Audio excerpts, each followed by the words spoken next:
Hey everyone! Welcome to the stream. Hopefully everything is going all right.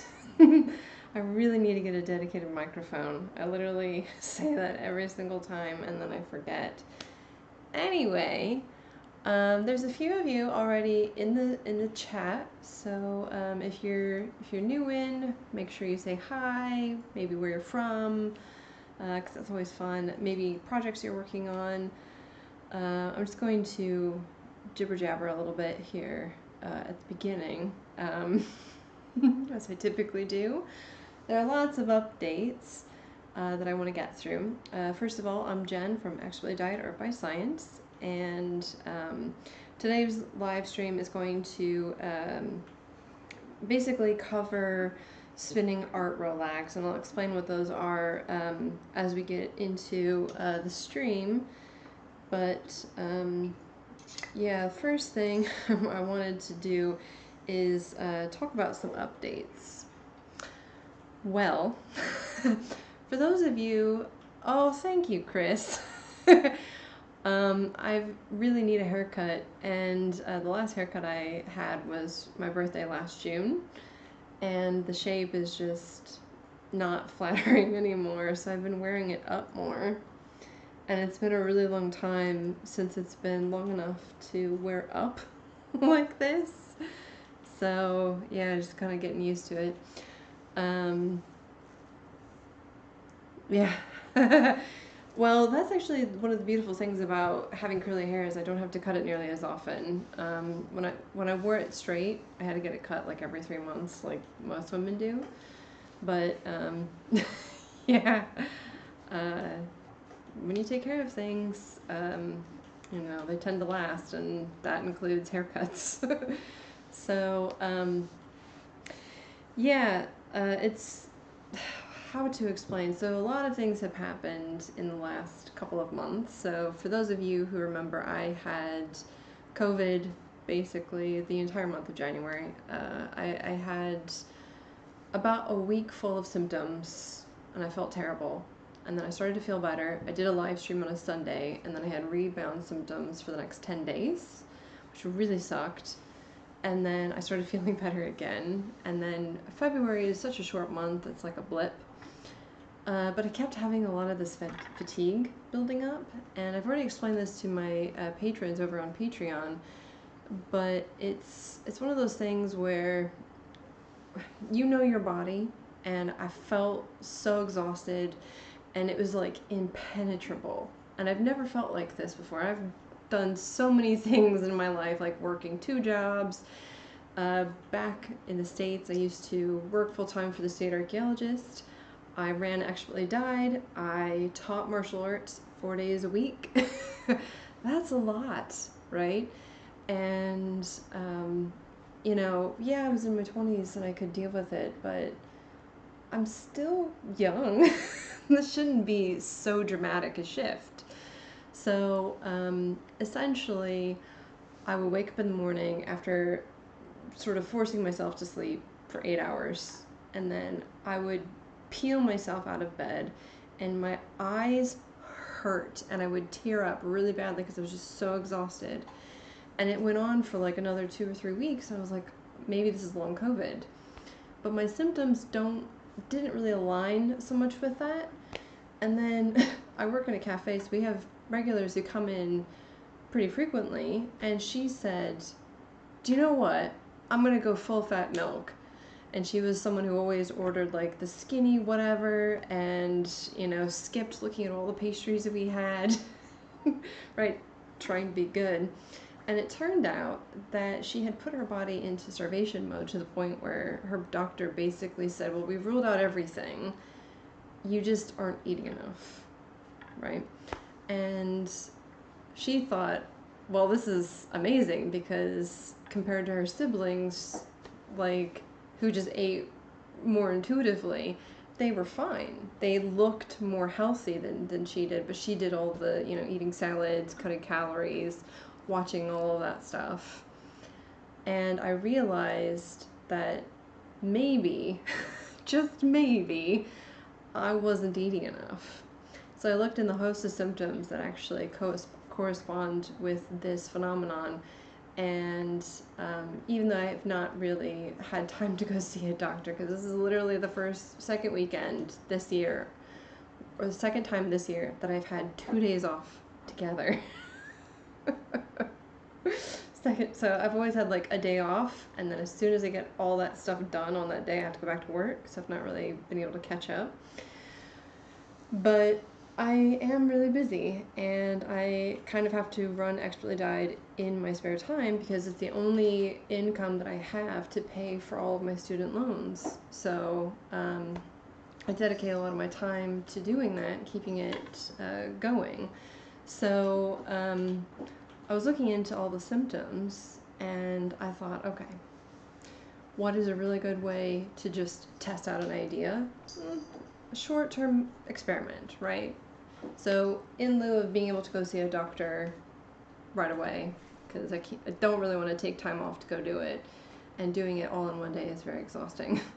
I thought, okay, well, we'll see what happens if I just eat a bit more. Literally like a toggle switch the next day, I was totally fine. All the exhaustion just fell away. And there were other side effects I was experiencing, like really bad acne.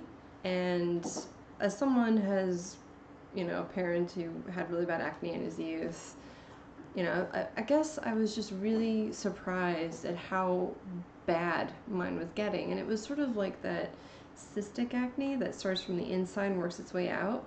So it's not necessarily that I'm not good at hygiene, or I'm too rough on my skin, or I'm not conditioning it. So I I oil up after showers. And I don't use commercial like shower gels and stuff like that. I just use handmade soaps. And it didn't matter which soap I used, I would have the same problem. So it was definitely a me thing, not necessarily an environment thing. And as soon as I started eating more, my exhaustion went away, my acne started clearing up, I feel better, I feel more capable of doing the things like, working 2 jobs, essentially. So yeah, that is part of the reason why content has really slowed down on the channel. So I do have a daily vlog. It's all ready to go.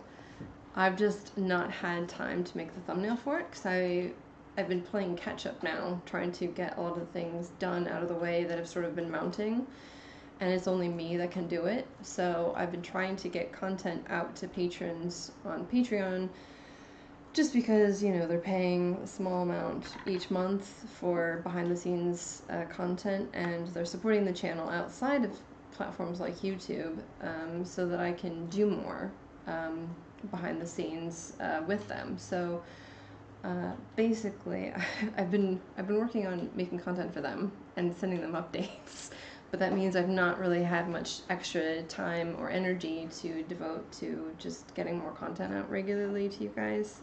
So that's really the main update. And yeah, and it's not for lack of wanting, because the other thing that I have found out, and it's been about 2 years in the back of my mind, I'm pretty sure it's safe to say at this point that I'm autistic. So I know that I've said in the past that I might be ADHD, or at least neurodivergent, because I wasn't exactly sure. I started looking at symptoms for my partner a couple years ago, almost to the date actually. And the more research you do, the more you sort of realize, hey, this sounds an awful lot like me too. And so after doing a lot more evaluating autistic traits specifically about me for the last couple of months, it's really undeniable that I'm autistic. Not officially diagnosed, but I think the writing is on the wall, and I have been sort of recommended by someone who is diagnosed with autism to, seek it out, at least in kind of like a self-help sort of way. And it actually makes a lot of sense. It's one of the reasons why I love doing what I do for expedite. And it's also one of the things that when I'm unable to do it, I get more stress and anxiety because I want to do this, but I don't have the energy to do it. So because I'm smart, I've kept sort of like seeking out the root cause of my problem.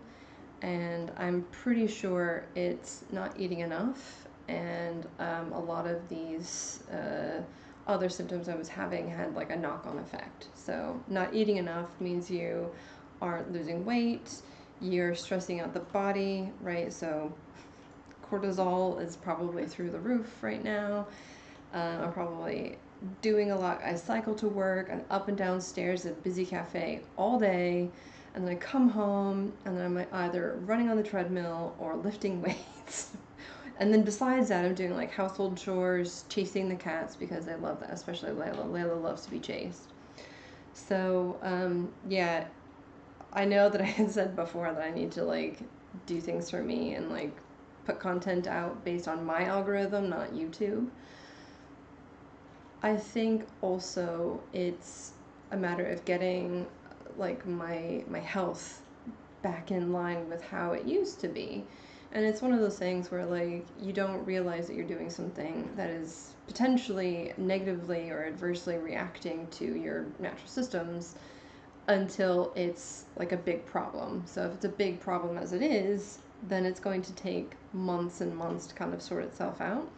So yeah, I've just been trying to get that stuff sorted, and I've just come off a 45-hour work week. So, you know, things are happening in the background. They're not necessarily being published, but I am moving forward with stuff, which leads me to some of the updates I wanted to talk to you about really quickly. So the Cotswold Wool Weekend, which is going to be in Cirencester in the UK at the end of April, it's a bank holiday weekend, I'm going to be a vendor, and I'm really excited about this because it's literally the first time in about a decade I've been able to do this, because I lived in Korea, they didn't really have that sort of stuff there, and then here I was primarily interested in doing my PhD, my master's and my PhD, so I didn't really have a lot of time then in order to do it. So now that I've got all that done, I have gainful employment finally. It took 18 months of working part-time to finally get some full-time work. And so now I can sort of, in a more relaxed way, even though, you know, everything in the world is financially a disgrace, really. I feel comfortable enough to actually do this sort of thing because it is an investment of money and time. So while I've had my days off, one of the things I'm trying to do more of is dyeing. So I've got a few new colors here, and if you are a patron over on Patreon, you will have already seen some of these. So I've been branching out and doing some more semisolids, so here's a few here. I don't know how well you'll be able to see this on the stream, but there will be posts in on my website and on Etsy, so if you want to buy any of these colors, they're there. This one is called Golden Luster, and it's like this sort of faded gold color with little brown speckles. And then this one here in the middle is called Bronze, which it's sort of like a muted tan, like champagne tan color, and I think it would be really great for any like fall knits coming up. And then this one here, which is probably my favorite of the three at least, is called Cerulean, and it's just a really lovely Mediterranean sort of blue. So it's bright, it's crisp, but it's not like in your face. It's a little bit more subdued than that. So those are the three new semisolids. Okay, they are showing up nicely. Yeah, Chris has pointed out that I have had a crazy busy bunch of life changes since 2021. Very, very true. I graduated, I had my visa, I moved, jobs, oh my gosh, jobs, running a business, lots and lots of spinning plates. And that's the other thing, like, I don't mind doing it, because I would do it anyway, but it's sort of like, when you know something is definitely wrong, that's sort of the feeling I had. And then I've got this one here, which I probably showed at the last live stream, called Love Me, and the live stream footage just isn't going to pick it up very well, and even the photography that I did doesn't really do it justice.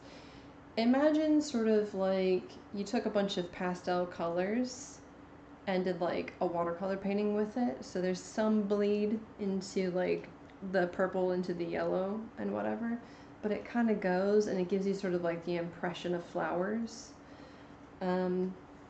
So yeah, that's kind of what I was thinking about when I did this color. And then these are 2 new ones. I realized I needed some more greens in my inventory, and actually because of the Cotswold Wool Weekend, I wanted to come up with a series of new colors that kind of rounded out my inventory. So I took this photo, I don't actually think I posted it to Patreon yet, but basically I took all of my samples and I laid them all out in terms of like the color impression to kind of see what colors I had and which colors I would need to dye, so that if someone came in and was like, oh, do you have sort of this kind of color or this combo of colors, I could be like, yeah, I've got this color, that'd be perfect for that project. So I needed some more greens. So this one is called Mountain Moss, and it's a green with a little bit of this kind of blue. This kind of blue is in there. And some more lime, like muted lime greens and olives. So there's that one, which I really like. And then this one I've called Bug Gloss, because it's got kind of like a muted bluish purple in with the green. And it reminded me of the flower. Also, if you play Skyrim or the Elder Scrolls Online, you know what I'm talking about, the flower. Anyway, so those are new in the shop, and then these actually have not even been posted to my patrons yet, but I'm going to give you like the briefest look. Yeah. So I've got some more brighter pinks and purples and lilacs and stuff like that, so that'll be coming to the shop. Everything's been photographed. I just need to actually sit down and get them into both shops, of course. So yeah, it's been a long time since I've done a fiber show, and I'm hoping that starting off in a more rural area with, you know, sort of like-minded individuals,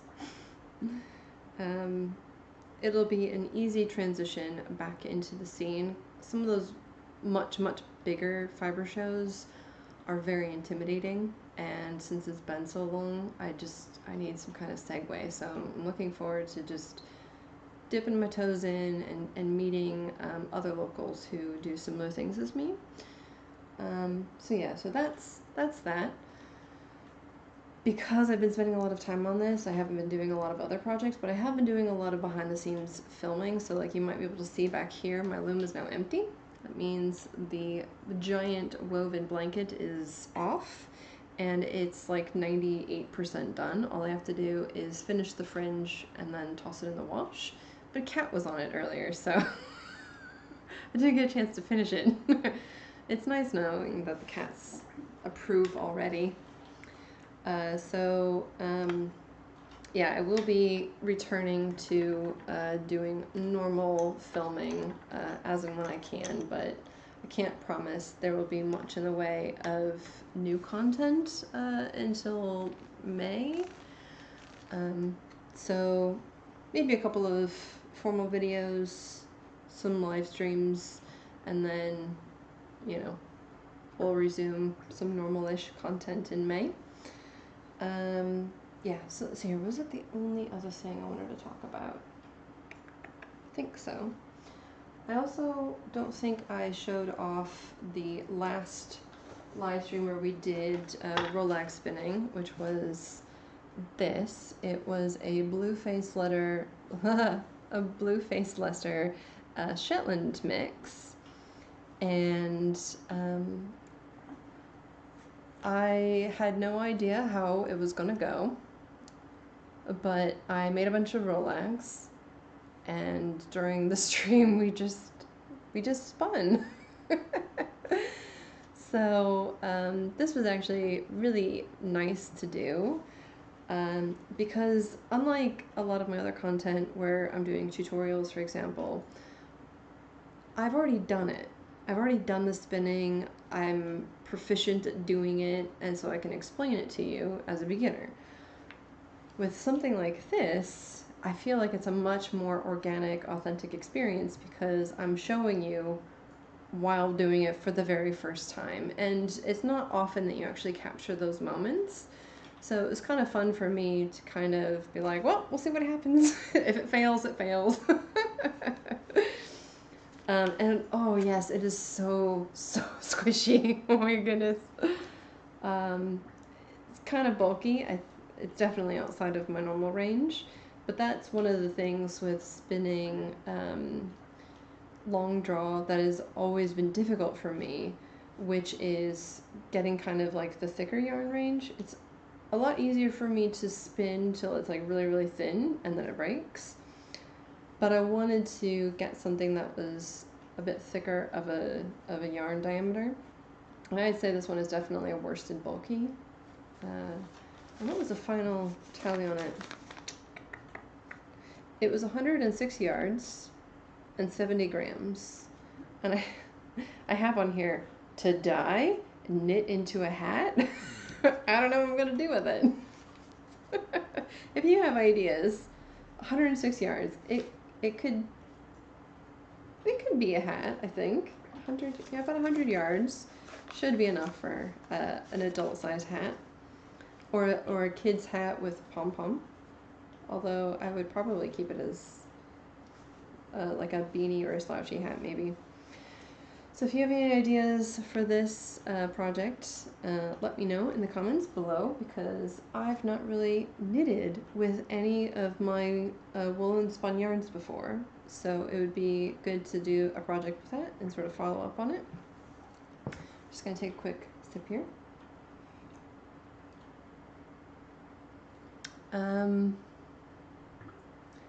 This is the look. I love it. Yeah. It could be a hat, mittens, let it ripen and stash. Good point. It wasn't the best part of the fleece, but it's still really soft, so it could definitely be a hat. But I think something other than white might be better. Now, the moment we've been waiting for. Oh dear, that was kind of a long update. Ta-da! Hopefully these show up. I did take a short video and some pictures beforehand, so if we can't quite see it, I'll end up posting it somewhere, possibly on Instagram, but at least I will be doing a video, because like I said, I want to do a tutorial in the future, and this is definitely one of them. I think this came up in the chat before the stream started. So essentially what I've done is I dragged out my blending board, I opened up all my containers, and I sat in the middle of the floor with everything around me, and I just threw things on. One of the things that I love about a blending board is there doesn't need to be a rhyme or reason, you just kind of glob it all on. And if you want something that is really chunky and like really expressive as a yarn, I'll show you.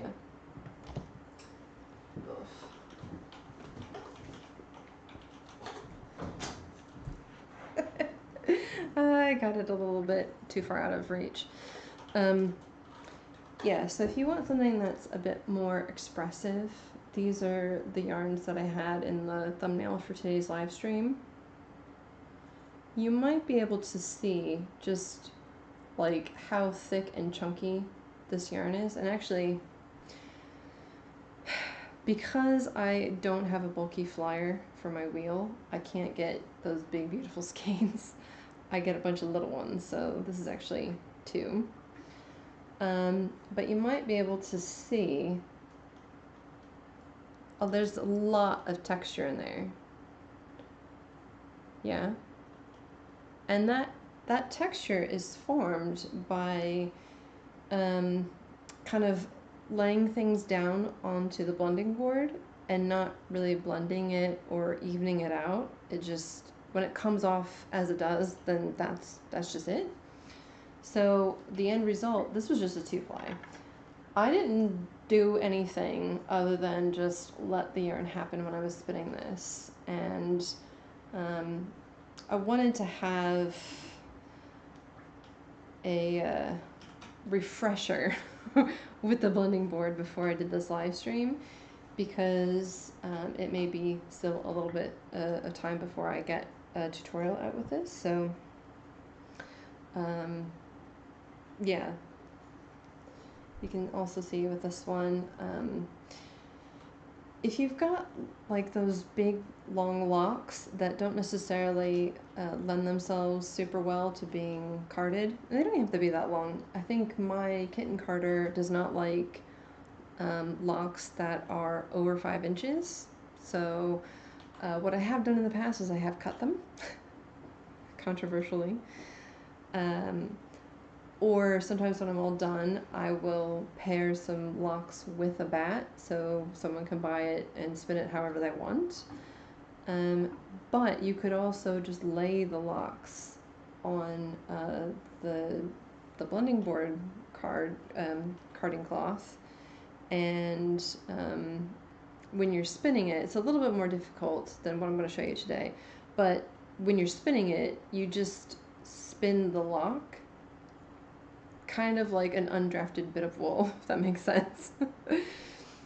But yeah, I think it just makes some really effortless looking yarns. And I literally just, I mean, we've got pale yellow, pinks, oranges, reddish purples, hot pink, red, did I say red?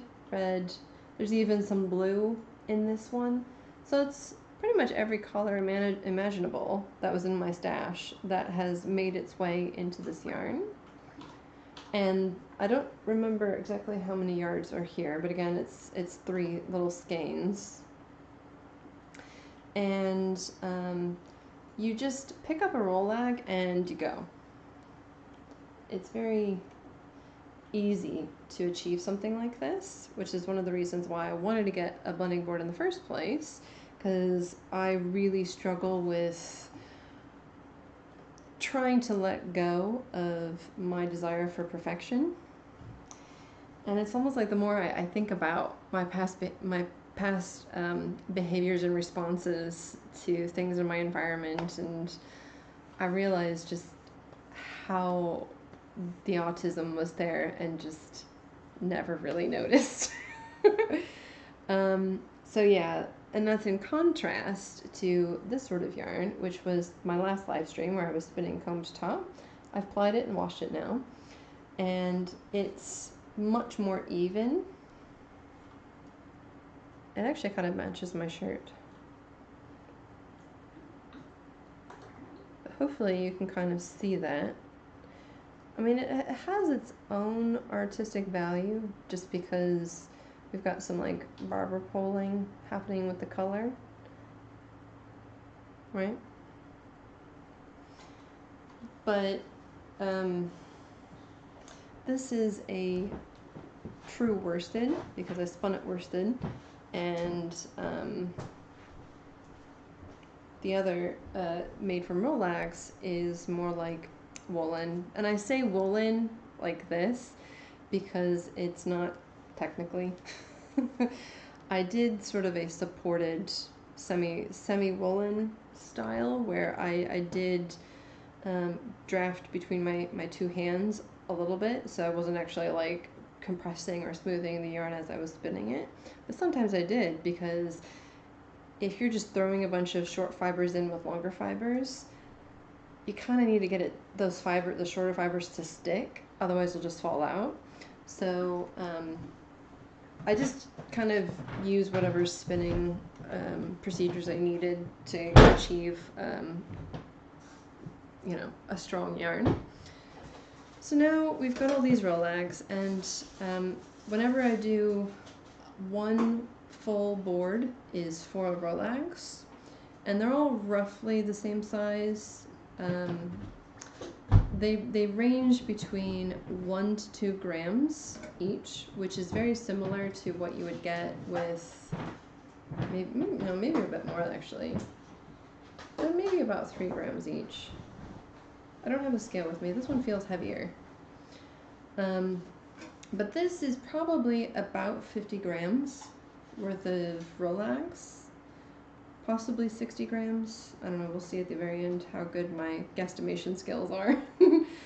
So whenever I do this, I just make up a whole bunch and then spin them. And what I did for those other yarns is I had this whole container just full of Rolags, and then I kind of like mixed them up a little bit so that the 4 that came from one section that I did, even though they're going to have some variation, they're not exactly, they are more similar to each other than they would be to the next or subsequent batches that I did. So by mixing them up, I feel like that kind of breaks up the 4 from grouping up together, so that when I do one Rolag and then the next one, it shouldn't necessarily be from the same 4 that I did. Hopefully that makes sense. So I wanted to have a little bit of randomness. So I've mixed them all up, but you can still see they're still similar but different enough where the resulting yarn is going to have a lot of variation. I primarily used merino as the base, and then I have silk, Angelina. I think I did alpaca on one of them and I completely forgot to do that for the others. And then I also have some silk noil that I think might be Tussa silk noil. What else?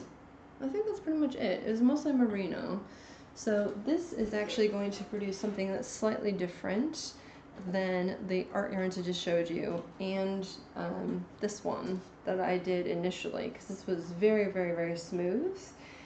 These new green and pink ones are going to be more similar to this type of yarn than the one that I showed you, but visually they're going to look more like the art yarns that I showed you than this. So it's going to be somewhere in between. Hopefully that also makes sense. So I'm going to put these on the floor, but what I'm going to do is just pick one at random. I'm not going to have any like choice. I'm not going to organize them or anything. And when you have a blending board, you basically have 2 sticks that you kind of clamp together the wool in between, and you roll a Rolag. I do have a video on my channel where I did I think maybe 2 videos? Maybe I've got 2 videos where I wanted to do more tutorials, and then I left Korea, and then I've just not really had time since to do tutorials with it. So, and I didn't even have it in my possession until I think summer 3 years ago, like right around the height of the first wave of the pandemic. Yeah, so I'm just gonna oil this up real quick. And if you have questions about what I'm doing, feel free to pop it in the chat, because I can see it over here.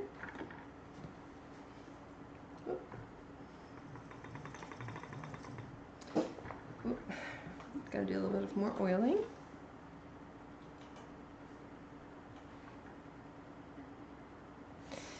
So with my better camera that I'm using right now, I'll be able to make future tutorials. But basically, there's like a round shape in the middle, but there's a bit of wool that kind of makes an S shape.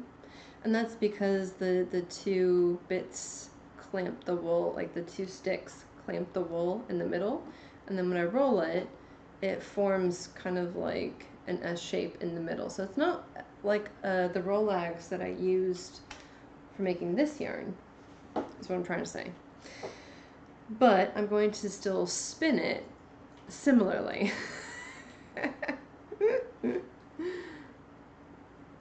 So I'm just going to get this started. And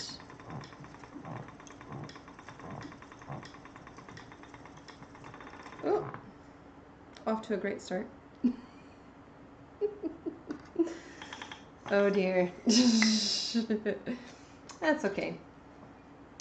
Nothing is ruined. Just gonna start it again. And I'm also aware that it's been a while since I've spun. A couple weeks. And we've gone through a cold snap where we had snow to basically spring showers. And it's made the house really wet.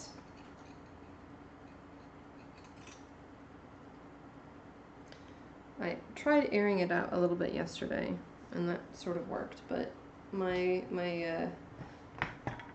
where the wood and the metal rub on my treadles for my wheel, it makes kind of like a crunching noise, and I'm pretty sure you can pick it up with the camera, so, or well, the microphone. So I'm trying to not let that happen. Okay, so I'm just going to try to get this on.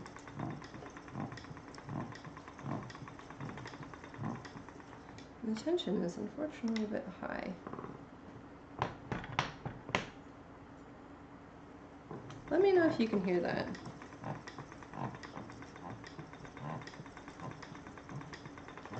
So, you may be able to see, I tried to wear, oh, I shouldn't have worn green, oh my god, I was trying to wear a darker colored top that wasn't red, because I wear a lot of red. And essentially what I'm going for is, I don't know, maybe a DK weight yarn. You hear it? Oh, I'm sorry. I've oiled it twice and it's still making that crunchy noise.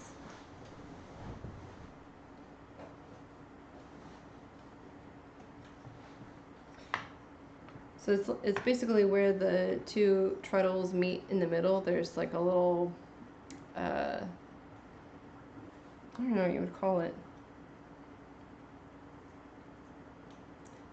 It's like a joining piece in the middle.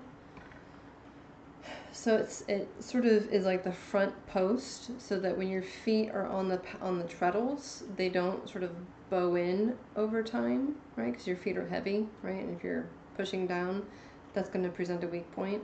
So it props it up in the middle, and there's a little steel bit that runs between there that kind of goes into both treadles. And so it's that spot that's making the noise. So,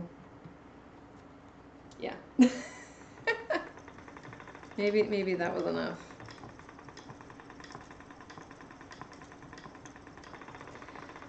So one of the things I will say about spinning this way is you're gonna have a lot more thick spots and thin spots than you would in a more traditional woolen spun yarn where the thickness is much more consistent. So like this bit here, for example, is really thick there, but then it gets thinner. I'm just gonna leave it. I have to fight my compulsion to fix that, because my brain's like, oh, it's not perfect. But I'm trying to just do what feels all right. Now, it's fine either way, but you still want to remember the principles of making a good yarn. So if you don't put enough twist in it, it's going to fall apart. So likewise, if you put too much twist in it, it's going to break in a thin spot. So I'm still trying to maintain those principles of making a good yarn, but I'm trying to not fuss too much about like where it's a little bit thinner or where it's a little bit thicker. I'm fighting the tension a little bit. I'm going to turn it down just a touch. So there we go. And now the resulting yarn is going to have kind of like that thick and thin sort of look.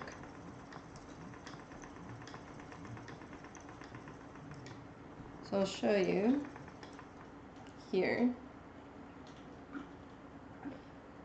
And when I apply it, I'm going to add a bit more twist. Ooh, come on. So you can kind of see this here. Yeah? It's not wanting to focus on the yarn. There. Yeah, the thick spots are the extra squish spots. Exactly. All wheels make noise. That's their personality. Yes, that is true. Normally, like I don't care if it makes the noise. It does start to get on my nerves when I'm trying to watch something or listen to something. But if I'm just making yarn and zoning out, it's not a big deal. But I don't know how loud it's going to be on your end, so I don't want to annoy anybody.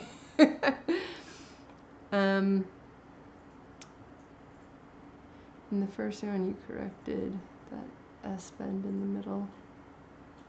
Yeah. It's been gone a long time.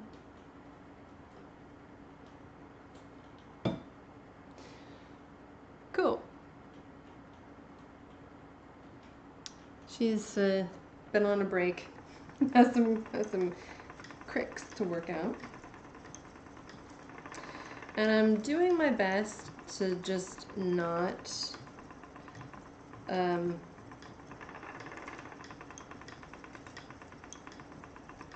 compress the yarn too much while it's going.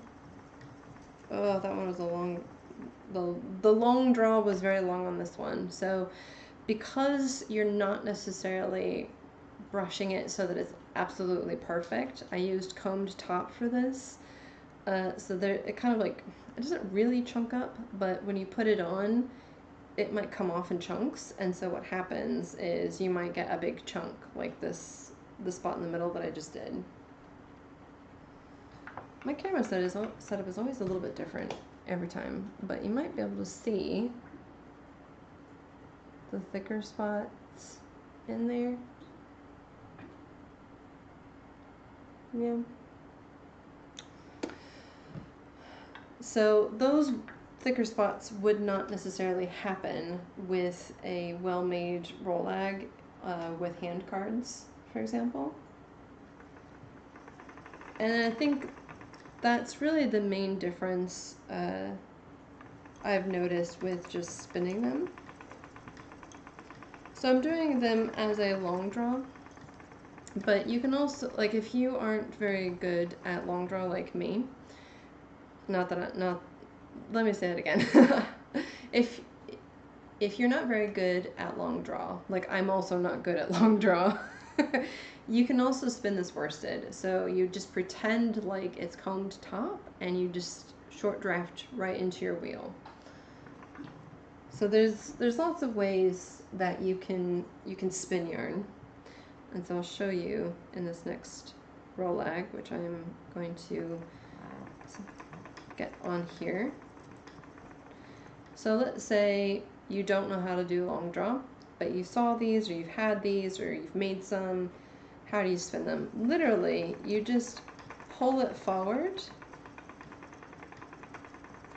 And because the drafting zone is going to be a little bit wonky because you're dealing with maybe different textures, like there's a big bit of silk just then, or maybe, because it's not super well disaggregated as you would get in a traditional hand-carded Rolag, you know, you might need to draft it out a little bit as you're spinning it, but you should achieve a very similar result. So if I'm just pulling this forward, I'm pretty much getting the same effect as what I was just doing with the long draw method. Now, one of the things I will say, it's not going to be quite as lofty doing it this way as you will with long draw, because you are manipulating the twist a bit more with doing it this way, because you're only letting the twist go into that front bit there, so it will end up being slightly more dense than a long draw, but that's okay. It doesn't matter. You're making a yarn for you, and maybe if you're selling it to someone who appreciates the final result, so who cares? If you are doing this for, let's say, a like a masterclass spinning certificate, probably don't do it this way. Also, I don't even know if they have a category for making yarns this way. I don't know. I feel like it's all just traditional ways of preparing and spinning fiber and exploring different types of sheep breeds. I could be wrong, and there might be differences between the UK versus the US. But in general, if you don't feel comfortable with long draw, like I've just done, it's fine. Just go back to your like the way of spinning that you find most comfortable, and just be okay with the lumps and bumps. It's okay. It's all about exploring and being creative and releasing some tension, right? If you want to make something really specific, you still can, right? You just do a little bit more planning and experimenting, sampling, just to see how things turn out. And so yeah, I love it when bits like that happen, where you've got like a short little bump and a thicker little bump. Come on, camera, please focus on the yarn. Yeah, so that's the bigger one, that's the littler one, so you got a longer one and a shorter one. I love it when stuff like that happens. And the plied yarn will look very different as well. So there was a lady who came into the cafe, I think it might have been last week. I mean, this week just passed. I don't know, it might have been the week before. But I spied a beehive yarn that she was wearing as a necklace, and I was like, oh, that's a beehive yarn you're wearing. And she was like, what? She bought it from an artist in France, and it was really great being able to explain to this lady what sort of art yarn that was, how it was made. Oh dear, did you see that? My feet literally got away from me. Now I've forgotten what I was gonna say. Oh dang. Uh-oh. I got so focused on my thought that I lost track of the yarn, and then I got so surprised by the yarn that I lost track of my thought. Oh, I was talking about the consistency. So there's actually a lot of art yarns out there that have a very consistent look. Like, for example, if you do a thick and thin yarn, you pull out the same amount at regular intervals. And so the spot where it's thin versus where it's thick is pretty exact, more or less. So that when you apply it, it should line up where the thin spots line up with the thin spots and the thick spots line up with the thick spots. So you don't have a situation where the thin spot is with the thick spot, right? Or in this example with the beehive yarn, which is basically a thick and thin yarn, you want your beehives to look pretty regular. And the way to do that is by very consistently doing thin, thick in those intervals. so that the beehives, when you form them during the ply, they all are the same size, and the distance between them, they kind of look like beads strung on a twine. So with this way of doing it, you're not necessarily going to get a very consistent art yarn, which is fine because there's lots of choices out there. And for people who don't necessarily have a plan, or they kind of love how 100% unique it is, then your thin and thick spots in a yarn like this are going to be wherever they are. So yeah, it kind of takes the pressure off a little bit. um, yeah. Does anyone have any questions? We got a new person in the chat, Dewana. Oh, right, because she was saying all wheels have personality. It's very true.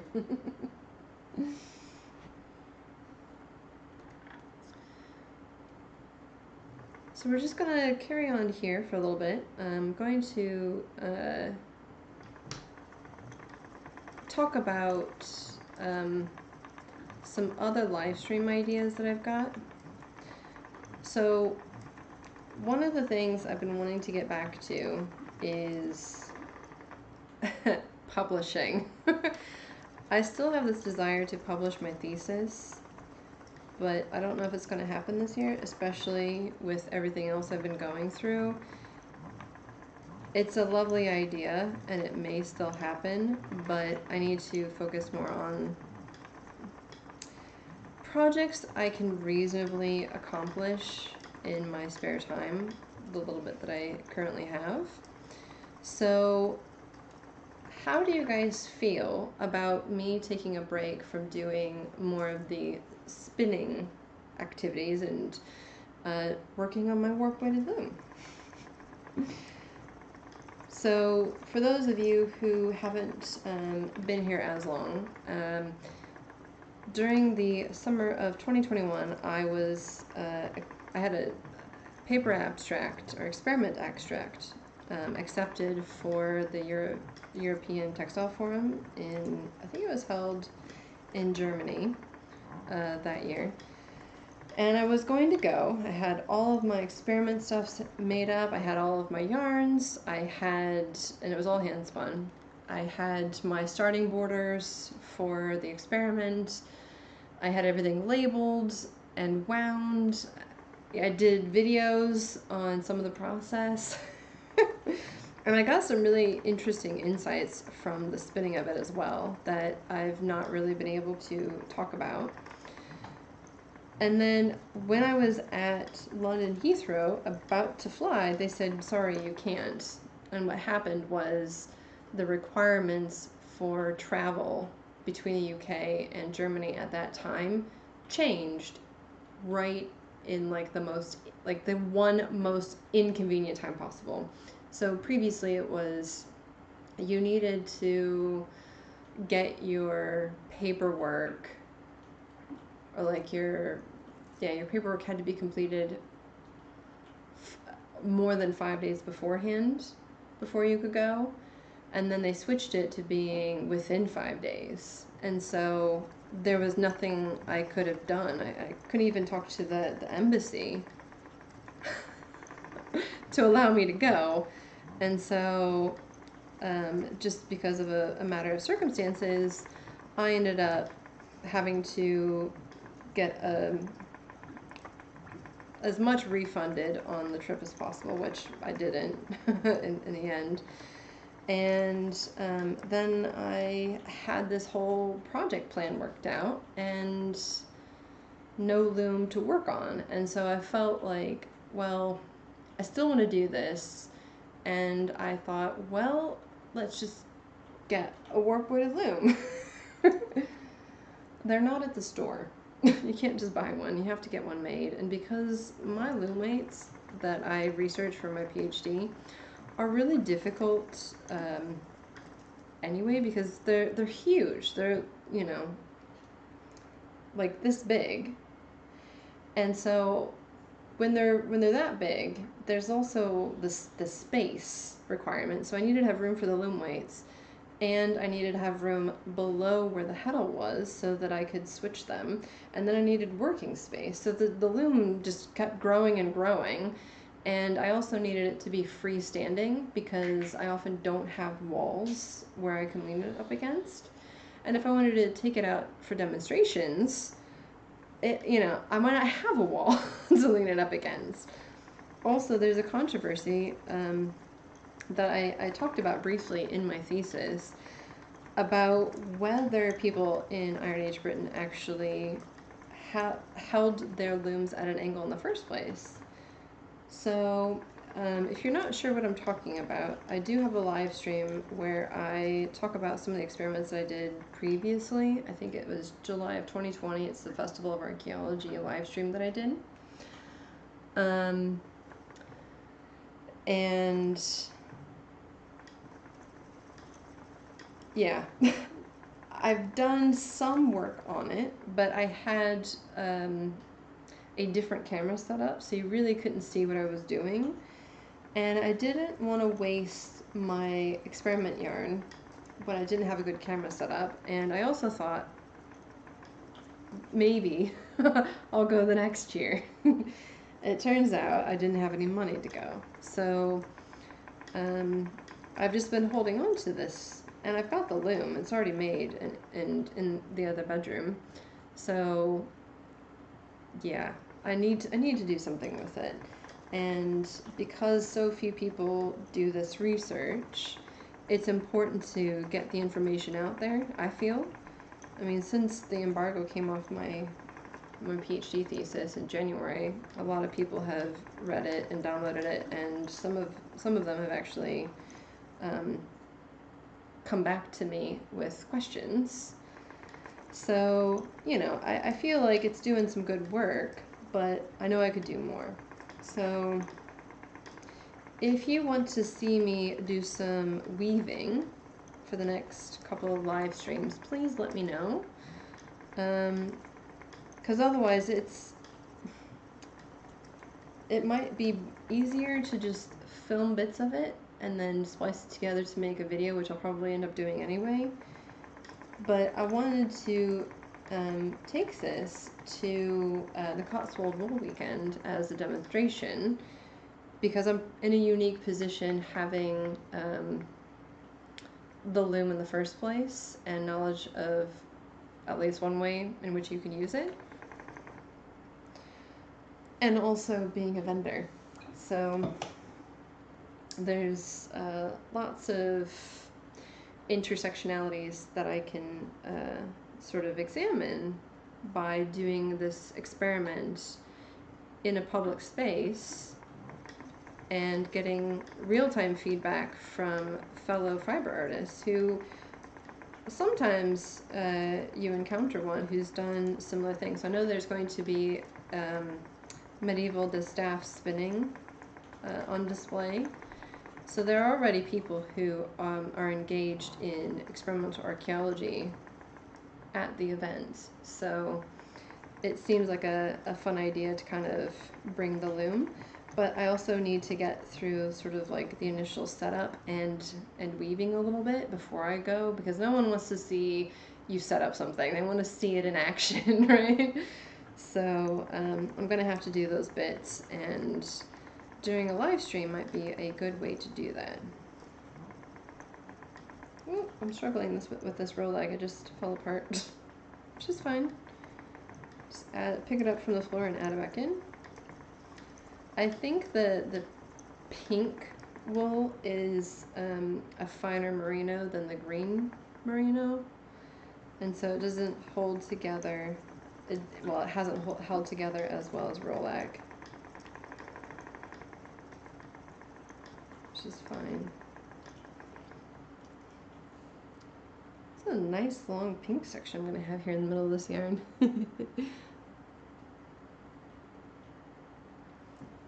Trying to read that name. We've got Lil Fair, who's lurking while working on a shawl. Ooh, what kind of shawl? So I'm just curious and nosy. Yes, the loom.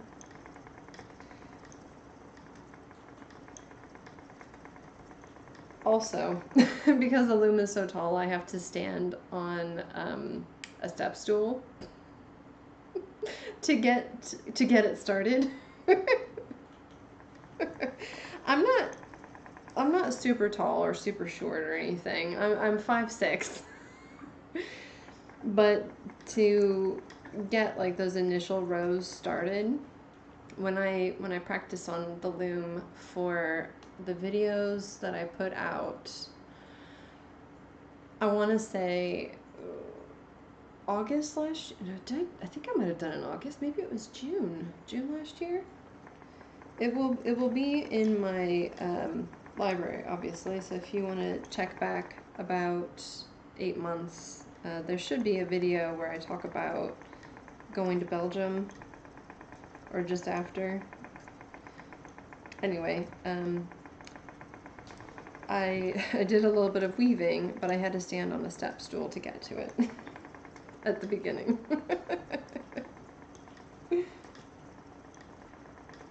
And it also makes you wonder how people in the past may have set up their looms. If they were tall, the looms, then, you know, were they standing on stuff to kind of get that weaving started? Or did they have some kind of bit of fabric that they put on there, or like ways to adjust where the top part of the beam was so that they could have a working space that allowed them to stand on the ground and then reach up? Because I feel like I don't exactly know how tall people were in the Iron Age in Britain, but I imagine I would be considered a very tall woman for that time period.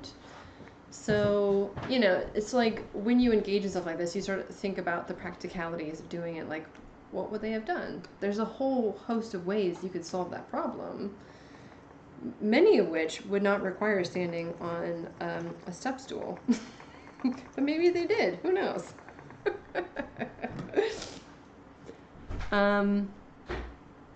Aw, thank you, Nielsen.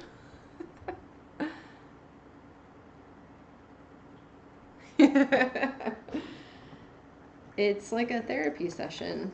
You just come and talk about stuff. And actually, it's a really great way for me to kind of let you guys know, you know, where my thoughts are, what I want to do coming up. Because I don't often write it down.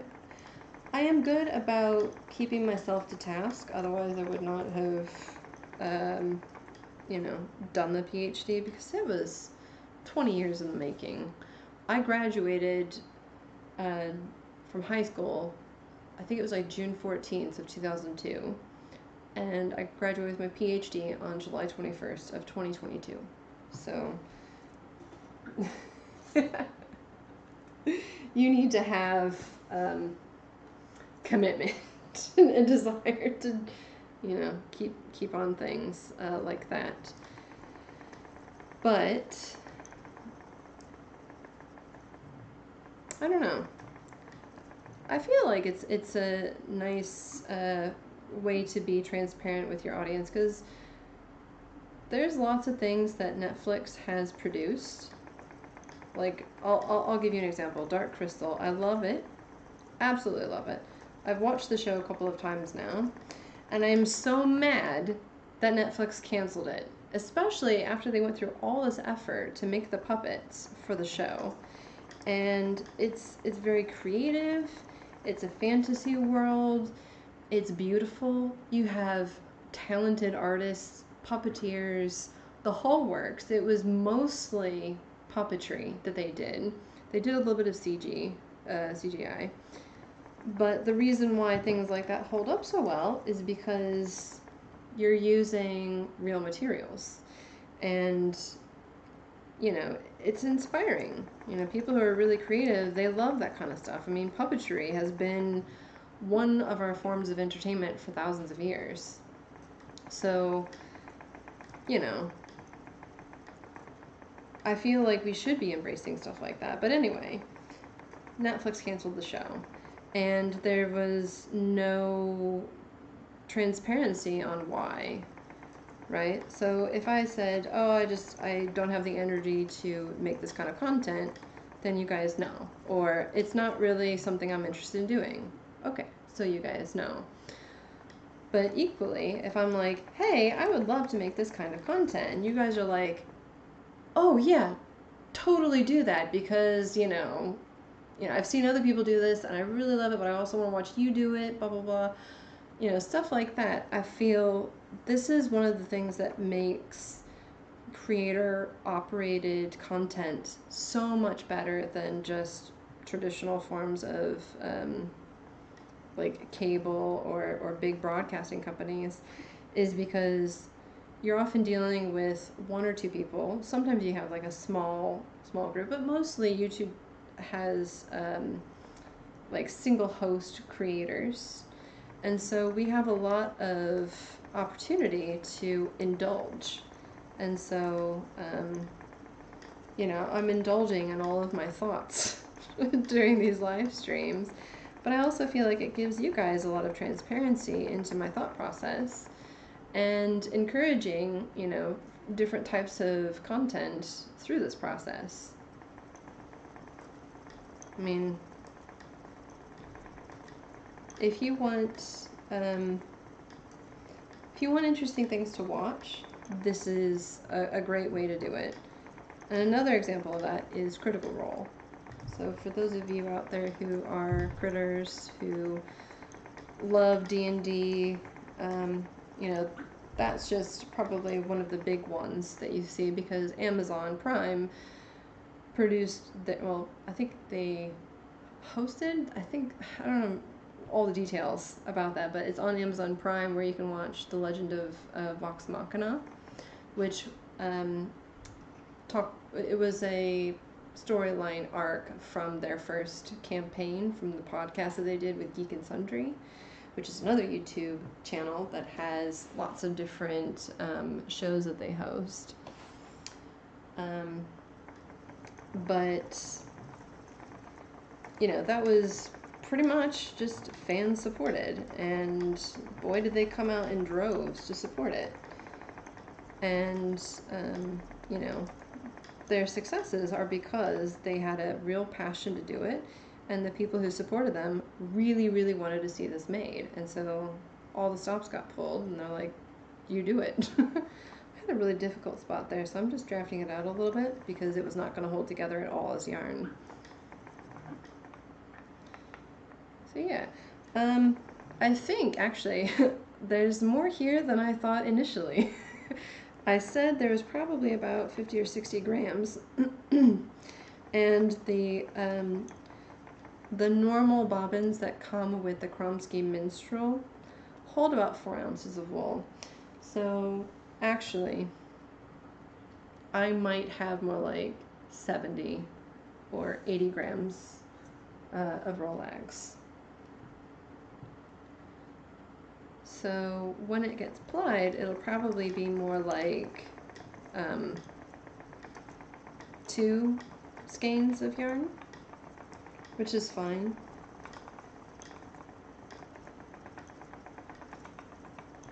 Oh, this one's not drafting very well. That's okay.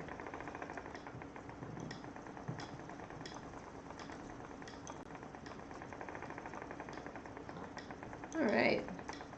Any other questions you guys had? Any thoughts on the loom?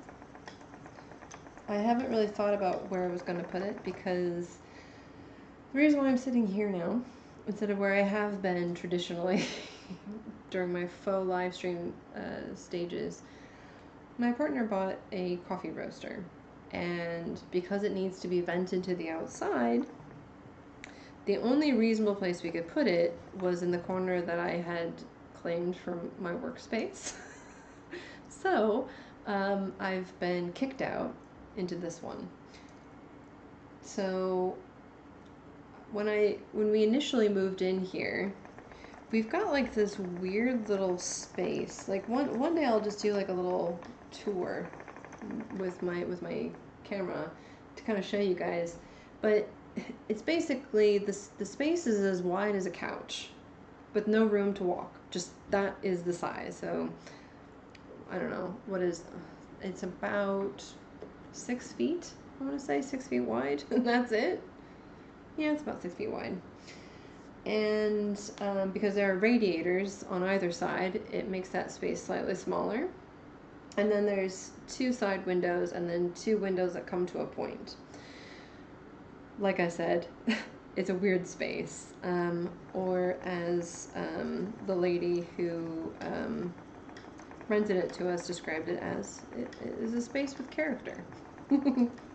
No kidding. A lot of spaces in the UK have character. So I laid out the top beam of my loom, and it fits just perfectly in that space. But now I can't use it.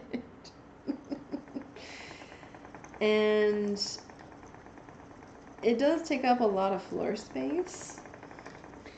So I've been kind of toying around with the idea of like where to put it. I'm not exactly sure.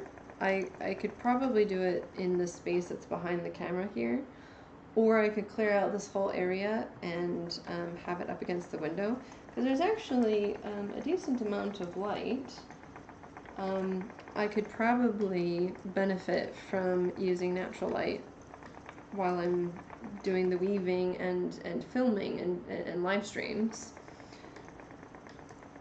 Because I think the setup I had before at our last place, there was just no natural light at all. It was very dark and dingy. It was extremely depressing. And the lighting was okay, but not great at all. So I need to make some improvements there.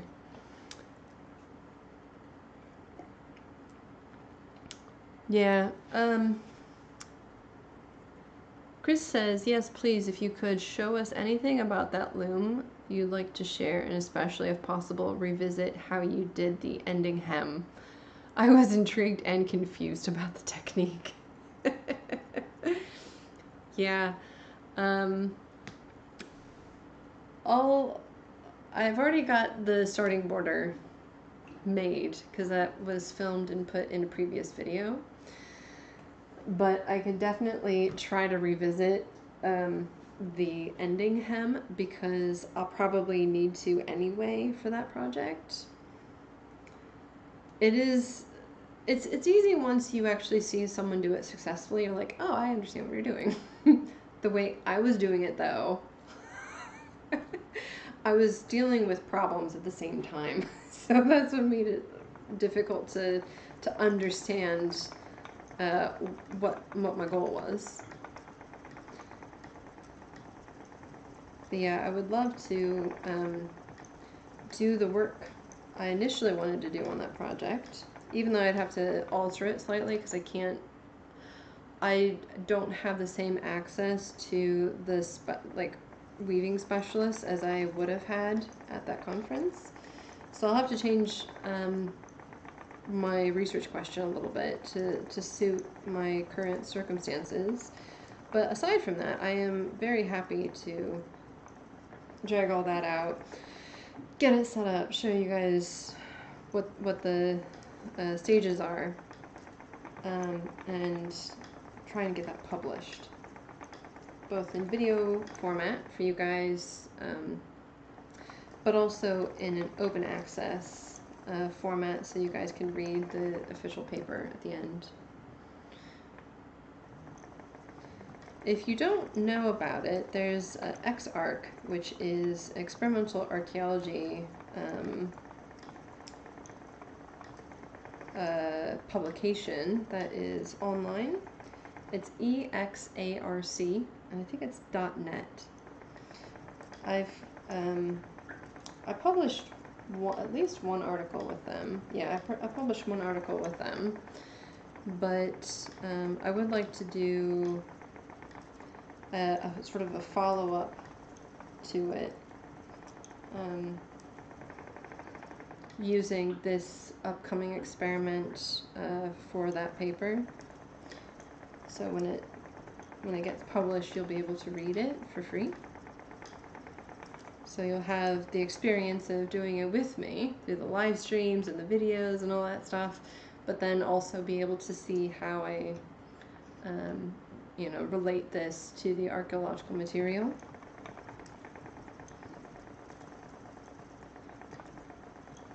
So yeah, if you're interested, I'll share as much as I can. If I remember, you were replicating a hem from an ancient garment as an ending to the warp-weighted loom. Yes. So this is based on the textiles from Europe, because we don't have any remains like that here. I don't know if you saw that, but I literally lost it from this hand and caught it with this hand.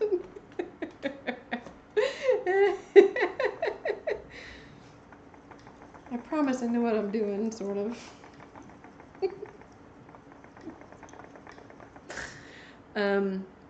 Yeah, so there's not any, I won't say there aren't any, because there are some Iron Age textiles, but they're not from the region I studied. So there's a lot of extrapolation you gotta do. So that was mainly me sort of exploring what the technique is like, not necessarily saying that this is how Iron Age British people in the Southeast finished their textiles. So I know that it's possible to finish a weave with tablets. However, because I had experienced the warp sort of gathering in the middle of my setup, it made the ending weave with the tablets really weird and difficult. And I still don't have a great solution for it. I've got some ideas, and there's a researcher actually in Germany who I conversed back and forth with a few times. They were studying Greek textiles and had some questions for me, but you know, just trying to sort out those weaving issues. It's really difficult until you're actually doing it, and then as you're doing it, any kind of change that you make can have an exacerbating effect. And so by the time I got to the end, and I tried to kind of fix it as I went, just so that the middle warps were more evenly spaced. Because what happened is, like, it wasn't the edges that were creeping in, it was sort of like the edges were fine and the total width of the fabric was fine. What happened was the warp threads didn't stay evenly spaced, so the set moved. So the set for the middle was much, much tighter than the set was for the edges. And that's partially because you don't have a rigid heddle when you have string heddles set up for the warp-weighted loom. And so there's a lot of movement of the warps. And so if you aren't maintaining the warp set by the string heddles, there must be something else that people were doing to manage the spacing of the warps as they're weaving. Maybe hopefully that makes sense. It's much easier for me to, like, you know, visually show you what I'm talking about, and obviously I can't show you at the moment, but that was sort of the problem I was having, and I don't know what the solution is. I've thought about this a lot, and I do this thing where I think through. I'm like, oh, what if I tried this? And then I try to think through how that would work out. And now that I've used the warp-weighted loom a few times, I kind of have some intuitive sense. But even the thought that I thought, oh, this is a, you know, really good idea to try, after thinking through several times, I don't think it will work at all. And it's because despite it being a primitive loom, it's actually a very complicated tool once you have everything going in tandem. So yeah, it's difficult to get it set up habitually because there's a lot of steps involved with getting it just organized and on there. And it's really difficult to skip a bit and then continue weaving, because the problem that you may have encountered earlier in the piece of material, it might still be affecting you if you try to sort of like go down a bit and try again from like the start. So yeah, and if you're using hand spun, that's problematic because now you've used all this hand spun, which is a lot of time and effort going into it. And if you are doing a woven starting band using tablets, which is what I did, then you have to do all that over again. And to do the warp, you weave the top band at the same time that you run the warp threads because it's all woven together. So you basically have this tablet woven band at the top, and the weft that formed, that was used to form the tablet woven band is then the warp for the warp weighted loom. So, you know, it's a lot of effort. And so it's really important then to spend some time thinking through ways to solve particular issues, but it's very difficult because, like, I'm not super familiar with it. I've only used it a few times. If I was, you know, more familiar with using it, I think I could probably troubleshoot it a bit better. But yeah, I don't know. And of course, there are other weavers out there who seem to make fabrics pretty effortlessly, and I can't tell you if it's because of their skill or because of their loom weights. So my study period I looked at, all of the loom weights were really quite heavy. So in my experiments, which I've done several now, you can make perfectly fine fabrics with those loom weights. And so I don't think it's a matter of them being inappropriate for weaving with. I think this is more of a user error. It's me not understanding something, but I don't know what I don't understand, so I can't ask the right questions. And in terms of finding anything that could sort of lead me down a path isn't there. So it's very difficult to kind of, you know, figure out what you don't know, or look it up to see what you don't know, and to just, you know, sit down and figure it out yourself is a big labor investment. So yeah, it's interesting. Hopefully it is. Hopefully it's interesting. We're all on the same page, right? Okay, let's see here. What else we got? Yes, he does. He takes his coffee so seriously. And actually, it's really, really good coffee. So the first few batches to kind of, you know, get his bearings were sort of, one of them was definitely a hit, another one was a bit of a miss. But overall, he's done a really, really good job roasting coffee.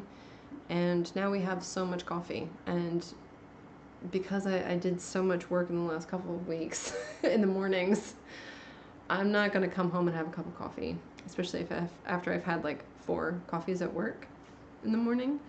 So I've not really been able to enjoy it much. But I've had a lot of caffeine this weekend, and it's really, really good. So he takes it seriously, and I get to reap the benefits.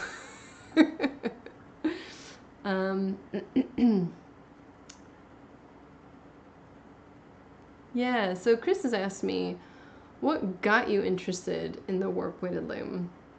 Well, Whenever you're going to plan a education trajectory, it's really helpful to get a sense of, you know, the existing professionals in the field. And when I was about to begin my second master's, this time in archaeology, I wanted to pick a time period that was focusing on British archaeology, something relating to textile production, right? And possibly landscapes. So I looked at the existing textile people in the field and saw that there weren't really any current professionals looking at Iron Age periods and textile production. So I was like, all right, well, what do we think they were doing during this period? Like, how are they making their fabrics? And so I sort of read a few papers about the warp-weighted loom, and I thought, okay, that's pretty cool. And I did not think I would spend much time doing experiments with the loom, but my supervisor, who wasn't at the time because I was doing just the master's, she had one from Burrow Hill, which is a hill fort just outside of Leicester, where I lived and went to school at. And I said, that's huge. And she said, yeah, did you want to do some experiments with it? And it was funny because I had sort of thought about doing experiments with the warp-weighted loom previously, and I had a couple of loom weights already in the works, but I kind of felt like it was a bit of a fantasy actually doing it, and I wasn't really set on doing any experiments using loom weights from the Roman world, you know, during sort of like the 4th century BC to 4th century AD. I wasn't interested in that time period. And so the Center for Textile Research looked at the Bronze Age period in the Mediterranean and used those loom weights for all of their experiments. And I kind of felt like, you know, rather than having lots of people in the same time period studying the same sort of thing, which would be great, but I felt like we should kind of spread ourselves out first and then kind of work to, you know, join up different periods together to sort of see how things transition from, you know, other historical events. So, for example, the Iron Age transition to the Roman-British time period. You know, that obviously had an impact on the way that, you know, textiles were being produced and the types of textiles that were being produced and whether they were using local materials or local craftspeople to make these, or if they were sort of bringing in their own ideas and asking locals make it this way. You know, there's lots of interesting, you know, discussions you can have. But if you don't have anyone who studies Iron Age textile production in Britain at that time, you don't have anyone to talk to. So I did some initial experiments, just making loom weights based on what the CTR people were doing, and that was in 2015. And I have a video on that, and I actually refer back to that video, I think in 2019. But it wasn't me actually becoming really vested in the warp-weighted loom until I made the decision to actually study it as my research time period, which was really only solidified when I was accepted to the master's program here. And that was after I was dabbling around with experimental archaeology and the warp-weighted loom. Anyway, that was sort of long-winded. I hope that all made sense. Yeah. And I mainly did those experiments back in 2019 as a way to, well, it was partially self-edification. Like, I needed to understand what I was writing about, and the best way for me to understand it was just to do it. And it was extremely insightful, and I'm glad that I did. I was not doing an experimental PhD, so none of those experiments actually made it into my PhD. So, because they revealed so much interesting information, I have been encouraged to publish. And unfortunately, these sorts of like YouTube videos aren't regular, like, they're not really seen as, you know, like publishable material. Like, it's published, but not in the right sort of academic tone, and there's nothing to refer back to.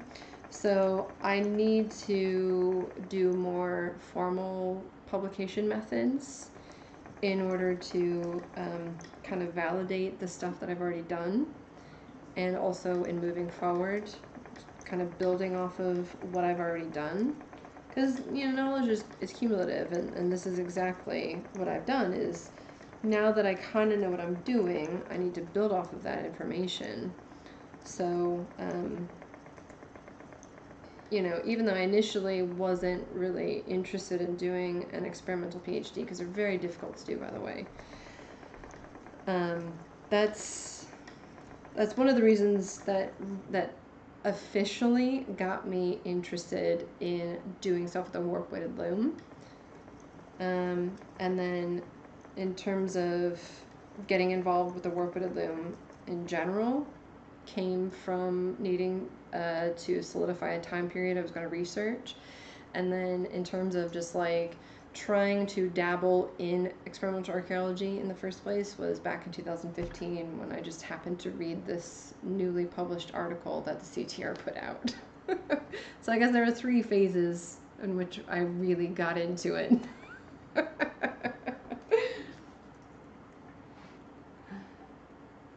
Robin says, that's tall, I'm 5'2". My mom's 5'3", and the reason why I'm as tall as I am is because my dad is 6'5". I always wanted to be a model, but I was too short. Let's see here. We are professionals.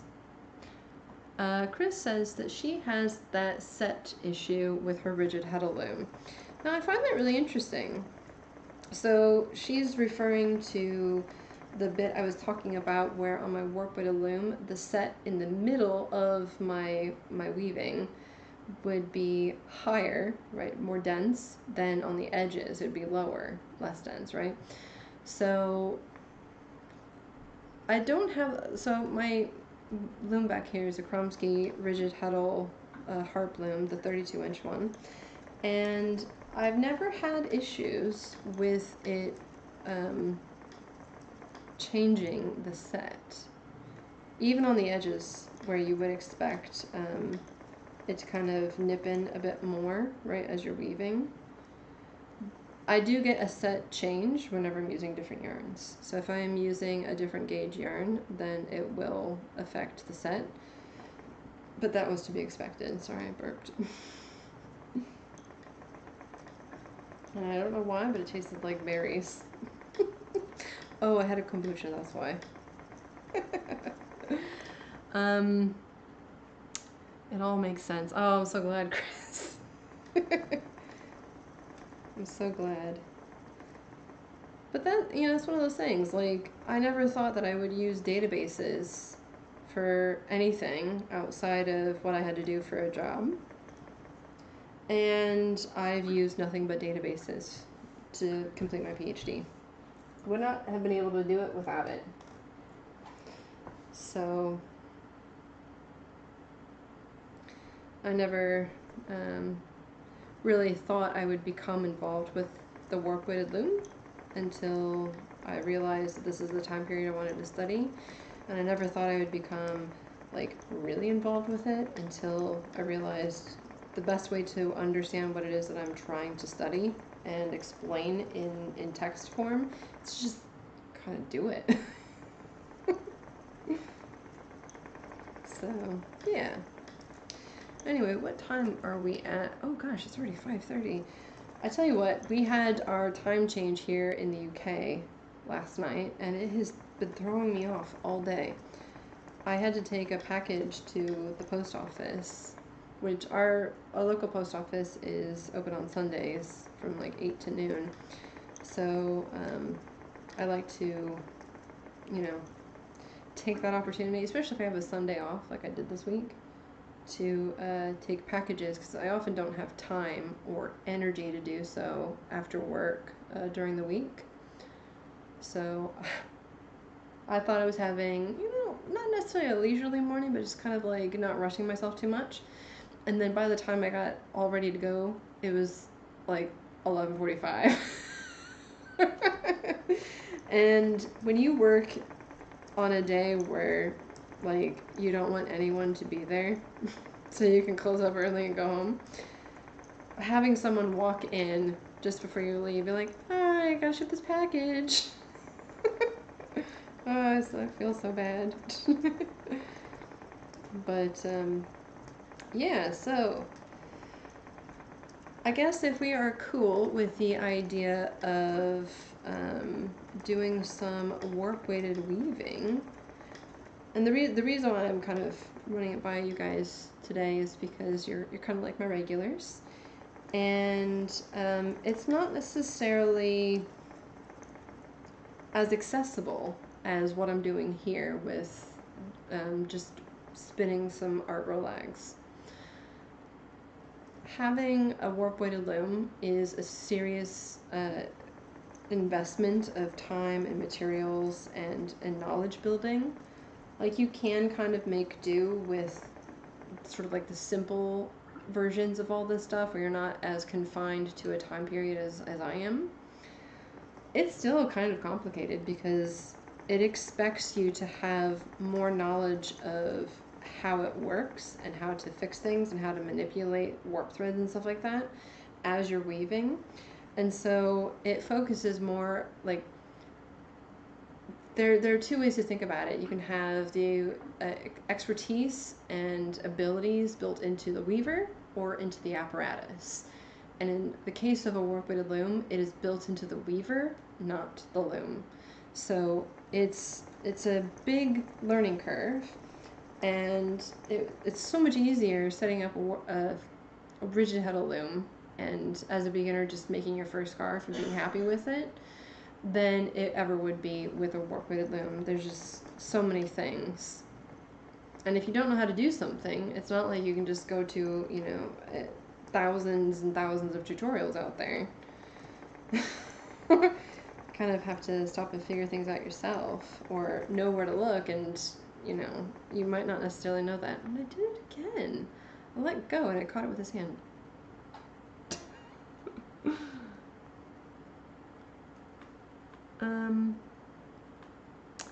So Chris says she has got the 24-inch Kromsky harp loom and an 8-dent rigid heddle, and getting the correct weight yarn has been the trick.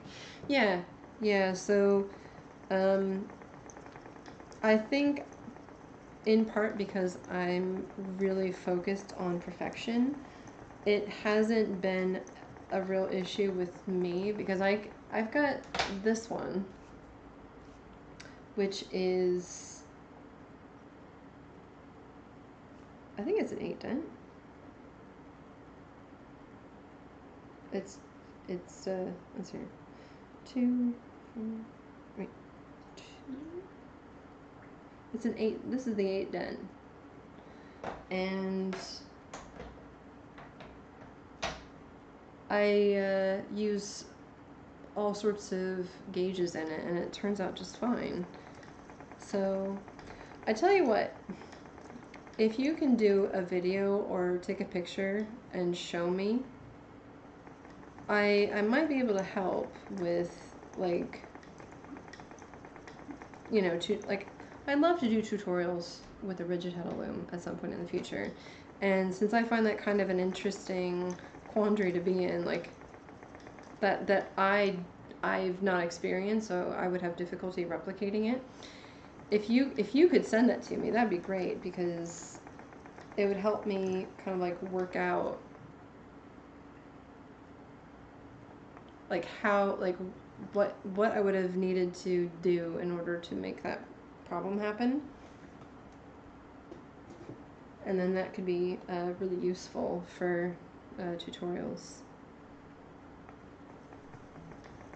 Especially with hand spun, because I do use commercially spun yarns occasionally when I weave, but in the large blanket project I just finished, I used a bunch of hand spun. And so what I want to do is talk about using hand spun in this sort of loom in the future. So yeah, you know, weird problems that occur, they're good for thinking about. Oh my goodness, there's a big, oh gosh, it just fell apart. Okay, so I'm having a real problem here with this bed. That's fine. I'm just going to stop and draft it out because that is not going to hold together. It's very good yarn. I am a professional.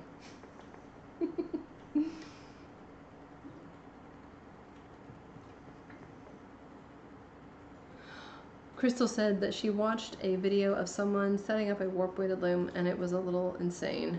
Yes, it is a lot of steps, and when I was initially doing this, my main focus was, can you use these objects as loom weights? Like, I needed to have the simplest research question because I needed something to build off of.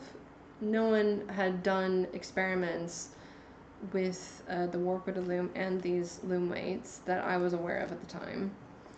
And I needed to start off with whether they could be. And so, you know, my initial experiment was yes. So it didn't really matter how I got it put up onto the loom, whether I had it at an angle or not, what thickness of yarn I used. So I was just trying to see if I could get it to work, if I could weave something. And then afterwards, when I did weave something, I had other research questions I could look at. But getting it set up, there's lots of ways you could do it. And the ethnographies that you can find on YouTube that Marta Hoffman had, I think it's the like the Nordic, or I forget, it's like the Nordic National Museum or something. But the archives are held there, and they've put them on YouTube, which is what I watched when I needed to think about setting up my loom for experiments. So yeah, I completely understand where you're coming from. Okay, picture this. I used peaches and cream 100% cotton to make dish towel when Chris learned. And originally she was beating the weft too hard. Been there. And then listened up on it, and then the next time, 2 towels were better in that they bloomed. Yeah. The, I mean, cotton will compress when it's held under tension, just like wool will, but it won't do as much compression as wool will. That's almost a tongue twister. And so, yeah, the bloom, that will also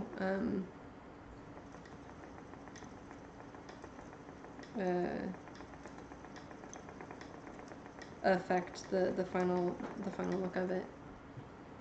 Okay. So she said later I would find the center of the weaving was tighter and the selvages looser. And so she started doubling the selvage ends.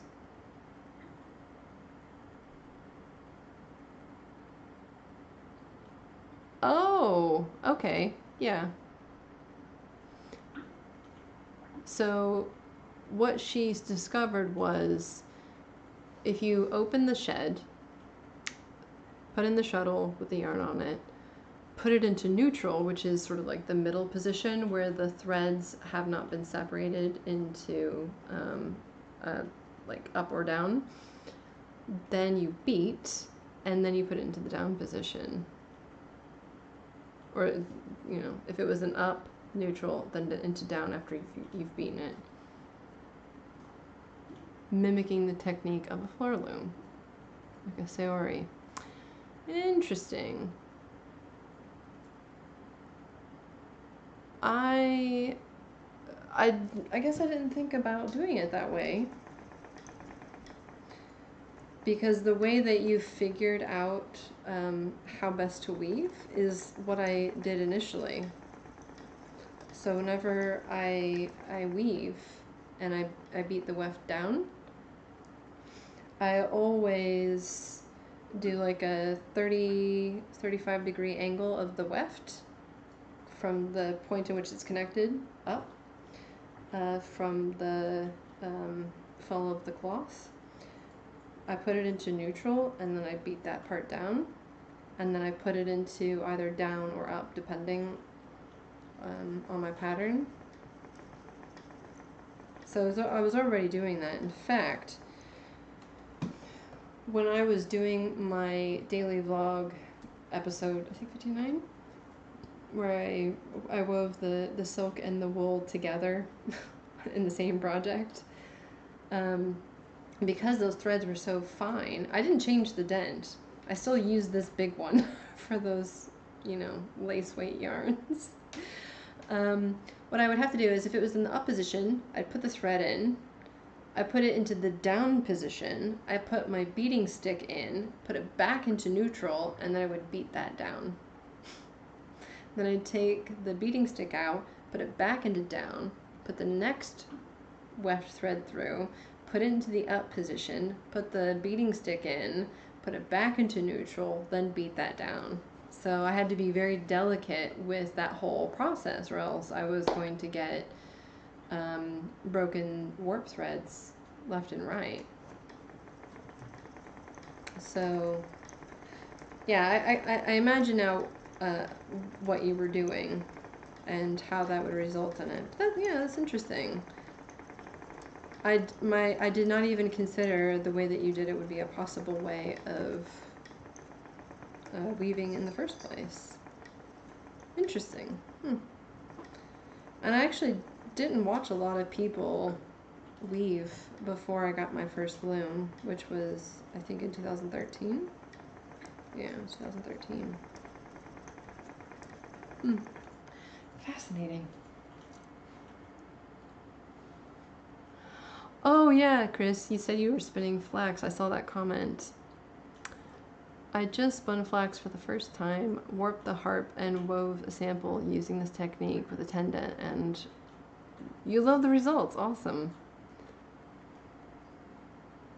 It looks a bit like a burlap sack fabric.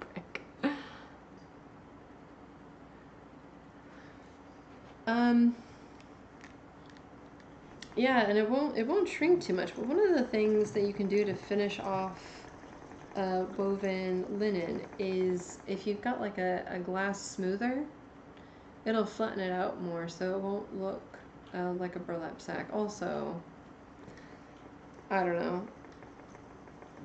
I think it sounds a bit harsh calling it burlap sack.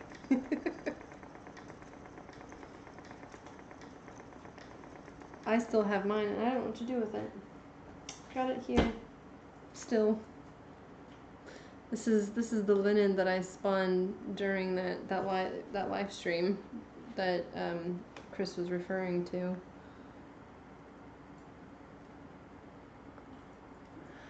I mean, in truth, this was all of it.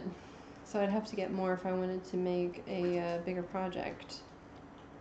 It was 546 yards. Yeah, I said linen towels. Oh yeah, that'd be nice. It would be probably a linen towel. a glass smoother. It's I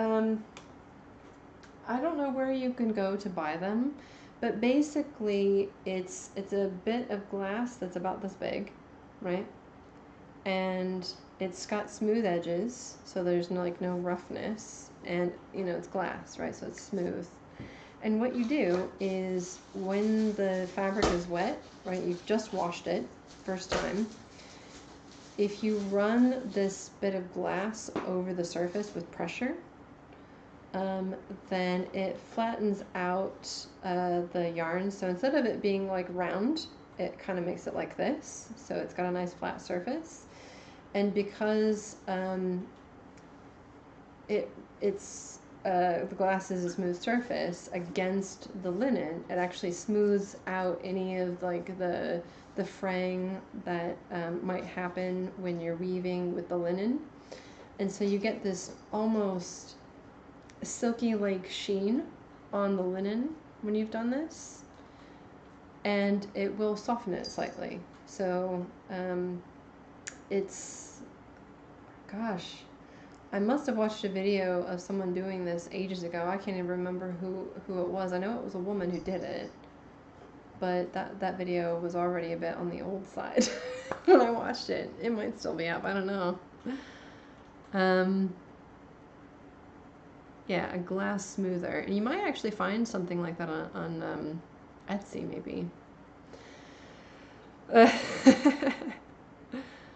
Oh yeah, a marble rolling pin could work too. You just got to be careful because I know with wood, I used a wooden rolling pin the first time I wove with wool. Even though I thought it was super duper smooth, it still caught on everything. And I know that some marble rolling pins still have that bit of a texture, so I don't know if it will be quite the same result. It might scuff up the surface of it a bit. Not that I have a marble rolling pin. Oh, you should totally get one though. It sounds like an excuse to have one. Yeah, I did not want to spin this so thin. It just sort of happened, and I kind of kept going with it.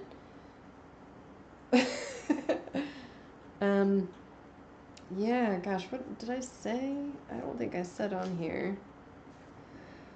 I don't have a spinner's control card, but looking at it, it's probably a lace weight linen yarn. Which then, you know, there's the problem. I don't have the right dent here to weave something that's got a higher warp weft count per inch or centimeter. And I thought about doubling it up, but then I'd only have like one placemat when I was done. So I'd have to spin more.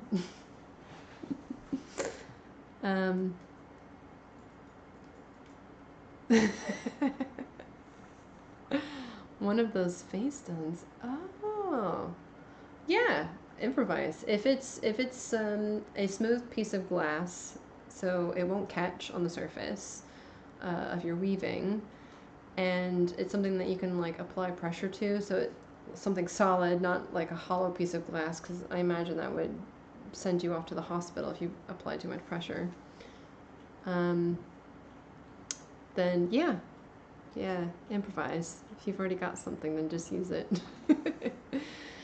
Anyway, so I'm going to continue spinning this. This is what I've got left, which is not quite half of what I started with. And my bobbin is, I'd say, 2/3 full. So I'll just bring this up so you can kind of see. So yeah, it's about 2/3 full. So I'll finish this. I might get a little bit more on the top, but this, I'm going to call it full. And so I'll probably have 2 bobbins of the original size, and I'll apply them together. And yeah, I'm probably going to end up selling this one. So it will be somewhere either at the Cotswold Wool Weekend, or I'll put it in my Etsy shop. I needed to build up an inventory for this wool weekend, so there's some things I haven't been able to put in the shop because if it sells, then I don't have to spend my time taking photos of it, and then I can build up more things to put into my inventory. It's kind of difficult because I don't want to restrict access to the things that I'm making that people really want to buy. But yeah, so if you want to buy those yarns, just let me know. But yeah, I'll probably end up finishing this and putting it up for sale.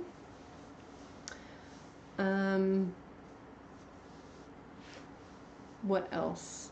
And I don't know. I think I'm off next Sunday. I'll probably take that as a rest day.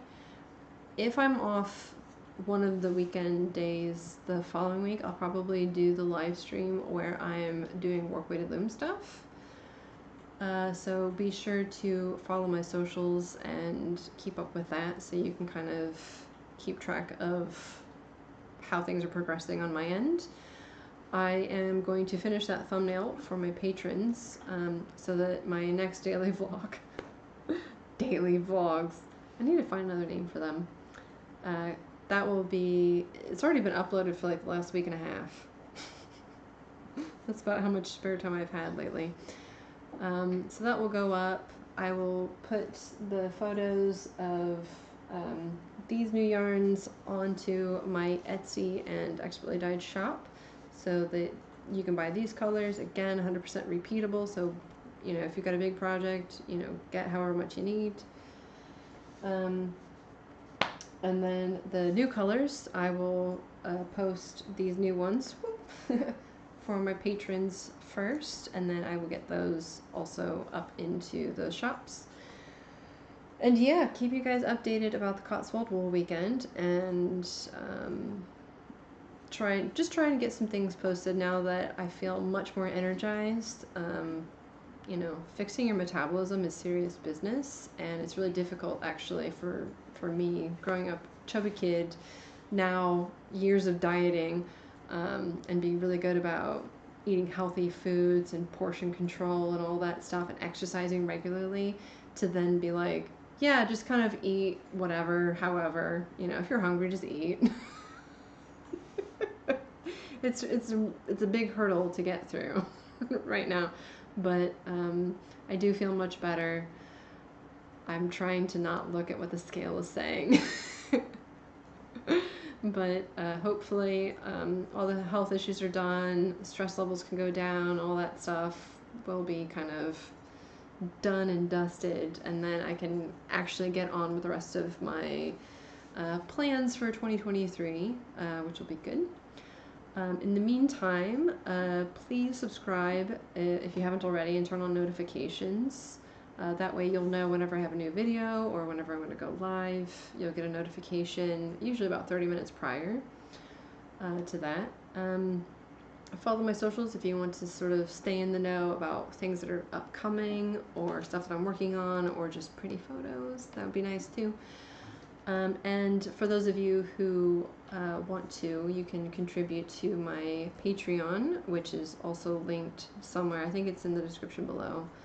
But that's really helpful for me because it's a steady stream of money directly to me that is predictable. So with ad revenue, you know, I'm sort of at the mercy of the YouTube algorithm, so it kind of encourages me to put out content frequently and regularly, and it's too much if you're already working a full-time job and running a side business and trying to do other things as well.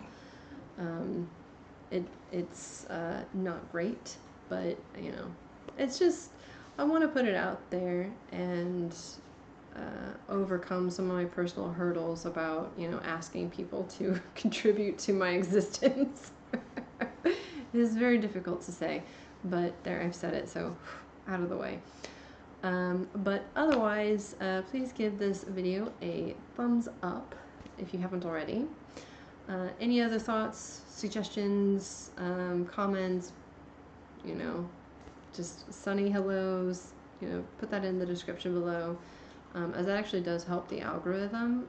So, you know, that would be great if you could do that.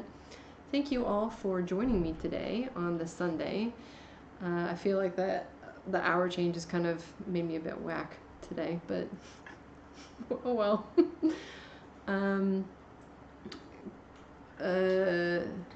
Oh, hi Gloria. You spell a lot, yeah. Chris has asked a question quick. What will you warp it with? Burn the scale with fire. Thank you, Crystal. It's a really great idea. I can use the glass part as a smoothing stone for my linen. So I'm going to warp the warp weighted loom with Ryland because I already had a whole bunch and I spun it. I wanted something that was pretty sturdy. Picking the right wool is actually really difficult. What I should be doing is North Ronaldsay because it's as close enough to an Iron Age sheep as I could get. But I don't know exactly how I want to spin it. So I've been using the Ryland as an intermediary because it's not quite as soft as merino and it's not as harsh as some of the other wools that I have used for my experiments. So it's like a happy middle ground, and North Ronaldsay can be very, very soft. Depends on how you're spinning it. But I need to get over some other hurdles first because the North Ronaldsay I did manage to find is really, really beautiful. So I don't know if I want to commit it to experiments just yet. So yeah, do you still have some spindles to bring? I'm not sure what you mean by that, Chris, but anyway, let me know in the comments. So yeah, anyway, thank you so much for watching. I'm going to end things there, and I hope to see you guys really soon.